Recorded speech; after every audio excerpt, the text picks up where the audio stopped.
نحمده ونصلي على رسوله الكريم اما بعد۔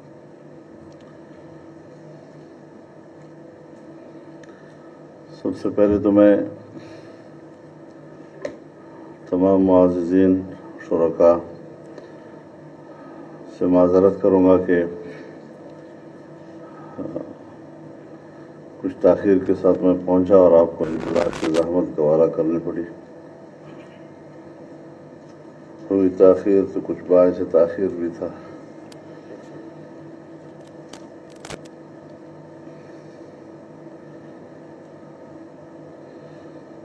جیسا کہ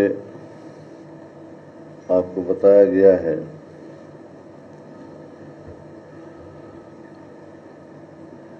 کہ صوبوں کی سطح پر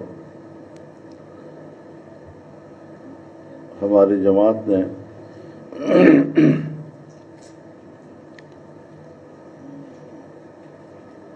صوبوں کی سیاسی جماعتوں کی قیادت پر مشتمل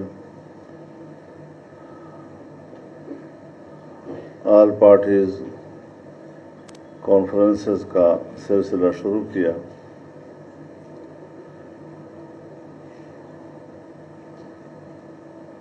ہمارے مد نظر جہاں مجموعی سیاسی صورتحال ہے وہاں پر دو باتیں ہائی لائٹڈ تھیں۔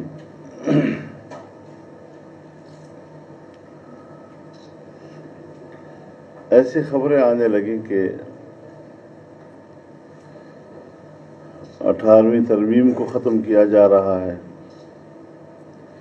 یا اس میں تبدیلی اور رد و بدل کیا جا رہا ہے، اور دوسرا یہ کہ NFC ایوارڈ کے اوپر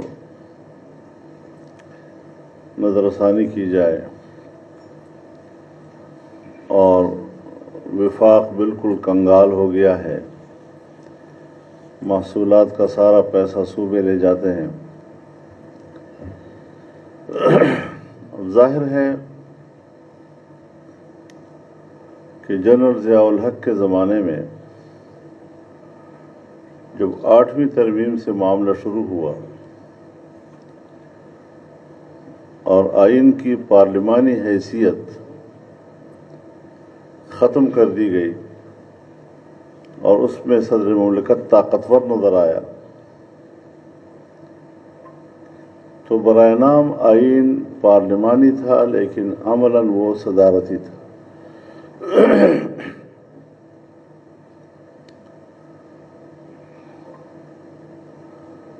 پھر جنرل مشرف کا زمانہ آیا، اس میں مزید صورتحال آگے بڑھی تھی۔ بہرحال 2010 میں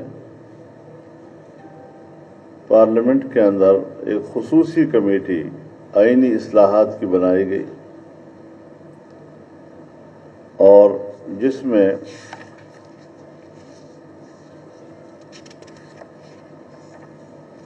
سن 73 کے آئین کو اصل روح کے مطابق واپس لانے کی کوشش کی گئی تھی۔ یہ کوئی 9 مہینے کی کوشش تھی ہماری، اور اس آئین میں غالباً اس میں تو جنرل ضیاء الحق کا نام بھی تھا، تو اس کو بھی نکال دیا گیا، خیبر پختونخوا صوبے کا نام رکھا گیا، پارلیمنٹ کی تحلیل کرنے کے اختیار صدر سے واپس لے لیا گیا، تیسری بار وزیر اعظم بننے یا وزیر اعلیٰ بننے پر پابندی ختم کر دی گئی جو پابندی لگائی گئی تھی، آئین کی معطلی یا منسوخی کو غداری کے مترادف قرار دیا گیا اور عدالتوں کے اس اختیار کو منسوخ کیا گیا کہ وہ اس کی توثیق کر سکیں گے۔ تو بہرحال یہ ایک اچھی تبدیلیاں تھیں جو اس وقت پارلیمنٹ کی کمیٹی نے اتفاق رائے سے، جہاں ہم کہتے ہیں کہ آئین متفقہ ہے یا آئین میں اگر کوئی ایک آدھ ترمیم ایسی ہے جس کو متفقہ ترمیم کہا جا سکتا ہے، تو اس میں 18ویں ترمیم بھی بالکل متفقہ ترمیم تھی، جس میں کسی رکن نے اختلاف نہیں کیا تھا۔ آج جو چیز متفقہ ہے اس کو دوبارہ متنازع بنانا، یہ کون سے ملک کی خدمت ہے؟ اور پھر جب تک آپ کسی کو کوئی اختیار دیتے نہیں ہیں تب تک وہ صبر بھی کرتا ہے، وہ مطالبہ بھی کرتا ہے، لیکن جب آپ دے دیں اور پھر واپس لیں تو اس سے پھر اضطراب پیدا ہوتا ہے اور ایک دشواری پیدا ہوتی ہے، احتجاج بڑھتا ہے اس میں۔ اب NFC ایوارڈ کے حوالے سے 57.5% صوبوں کا حصہ قرار دیا گیا تھا، اور آئین میں کہا گیا ہے کہ یہ حصہ اب کم نہیں کیا جائے گا۔ اس میں اضافہ کرنے کے بارے میں تو آئین خاموش ہے، لیکن اس میں کمی کرنے کے حوالے سے آئین واضح ہے کہ اس میں کمی نہیں کی جائے گی۔ اب یہ کہنا کہ صاحب وفاق کنگال ہو گیا ہے، وہاں پر پیسہ نہیں ہے، بنیادی سوال یہ ہے کہ ہماری پارلیمانی تاریخ میں پہلی مرتبہ جب یہ حکومت آئی تو اس نے پچھلے سال کے بجٹ سے پہلے 2 منی بجٹ پاس کیے تھے، اور اس کا مقصد بھی محصولات کا ہدف حاصل کرنا تھا، لیکن اس کے باوجود وہ محصولات کا ہدف حاصل نہیں کر سکے۔ اب اگر یہ شکایت پیپلز پارٹی کی حکومت میں نہیں ہوئی تھی یا یہ شکایت مسلم لیگ کی حکومت میں نہیں ہوئی تھی، اور آج یہ شکایت ان کے دور میں ہو رہی ہے، تو پھر ان کی نااہلی کو روئیں، نئے کہ اس کی سزا ہم صوبوں کو دیں، صوبوں کے عوام کو دیں۔ اور پھر اس کے علاوہ اخراجات کیوں بڑھائے ہیں آپ نے؟ کتنے محکمے ہیں جو صوبوں کو دیے گئے؟ تقریباً 15 منسٹریاں جو ہے وہ صوبوں کے حوالے کی گئی ہیں، لیکن آپ نے انہی محکموں کے کچھ نام میں تھوڑی بوڑی رد و بدل کر کے وفاق میں اس کو قائم رکھا ہے۔ اس پر آپ کے اخراجات آ رہے ہیں، باقاعدہ منسٹریز ہیں، تو صوبوں کو جانے والی منسٹریاں جب آپ وفاق میں دوبارہ اس کا نام تبدیل کر کے اس میں تھوڑا رد و بدل کر کے اس کو برقرار رکھیں گے، تو ایک تو یہ 18ویں ترمیم کی بھی روح کے منافی ہے، دوسرا اس سے آپ کے اخراجات بڑھ رہے ہیں۔ تو اپنے ایسے اقدامات کے جس سے آپ کے اخراجات بڑھ رہے ہوں، شکایت آپ کس سے کر رہے ہیں؟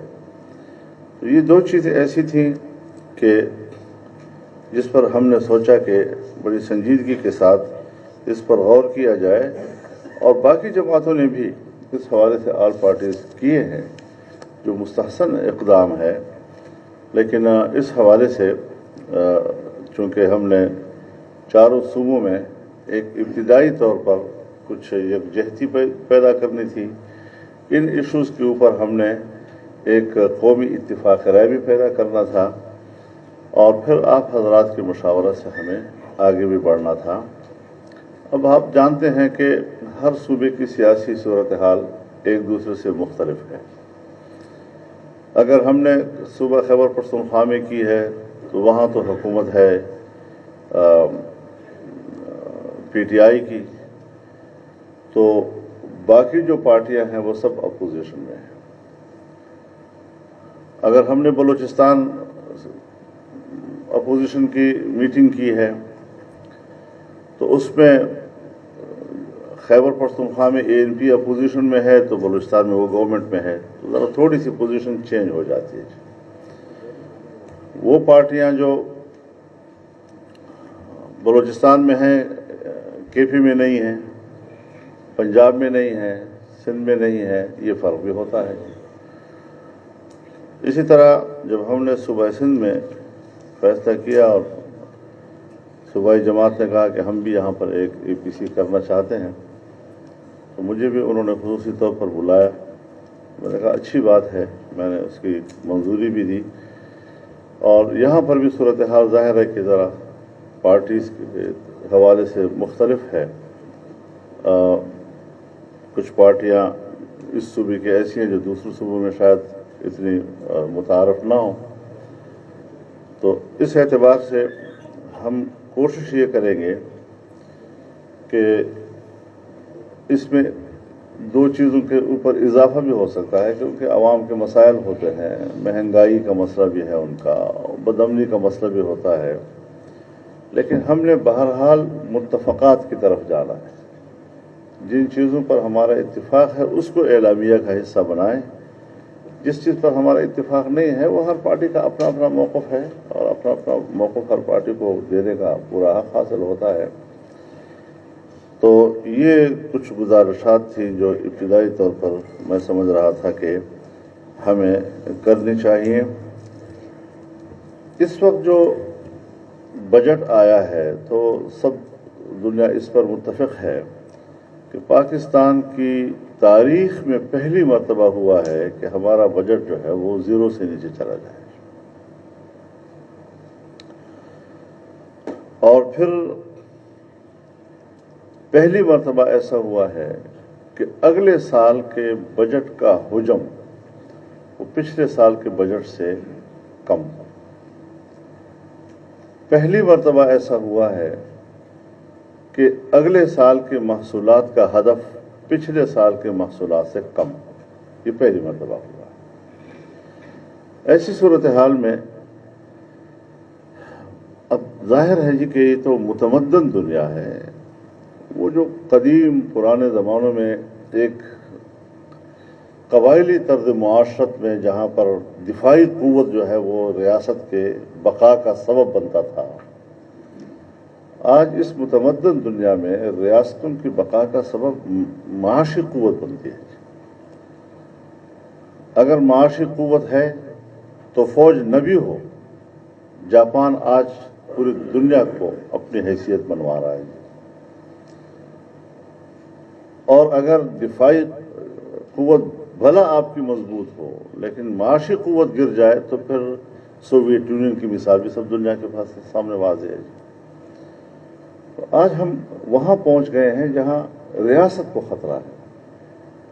اور ظاہر ہے جی کہ جنہوں نے آئین کا حلف اٹھایا ہے، جو پاکستان کے آئین پر یقین رکھتے ہیں، وہ کبھی نہیں چاہیں گے کہ یہ ملک جو ہے وہ اپنی ریاستی حیثیت اور جغرافیائی حیثیت کو بیٹھے.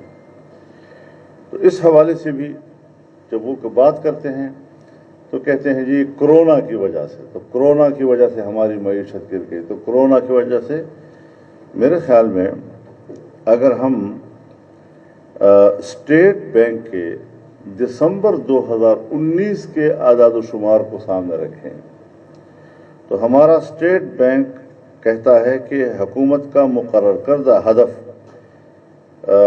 جو 4% سے 3% کر دیا گیا تھا بھی حاصل نہیں ہو سکے گا. یہ نہ میں کہہ رہا ہوں نہ آپ کہہ رہے ہیں، یہ ہمارے ملک کا اسٹیٹ بینک کہہ رہا ہے اور دسمبر میں کہہ رہا ہے. اور پھر جنوری 2020 کے ماحول میں